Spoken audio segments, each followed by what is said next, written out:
بسم اللہ الرحمن الرحیم۔ خاموش رہنا ہی بہتر ہے۔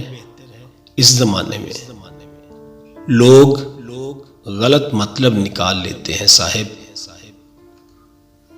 جانتے ہو اذیت کیا ہے؟ کہنے کو بہت کچھ ہونا لیکن خاموش رہنا۔ کسی سے توجہ کی بھیک مانگنے سے بہتر ہے خاموشی سے بیٹھے رہیں۔ یہی عزت نفس ہے۔ خاموشی ایک ایسی عبادت ہے جسے فرشتہ لکھ نہیں سکتا، شیطان اسے بگاڑ نہیں سکتا اور کوئی اسے جان نہیں سکتا۔ خاموشیاں کھا گئی ہمیں ورنہ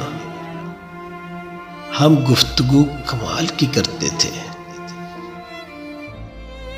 چپ سے بڑی بد دعا کوئی نہیں ہوتی صاحب۔ جب بندہ بولتا ہے تو قدرت خاموش رہتی ہے، اور جب بندہ خاموش ہوتا ہے تو قدرت انتقام لیتی ہے، اور قدرت کا انتقام بہت برا ہوتا ہے، بہت برا ہوتا ہے۔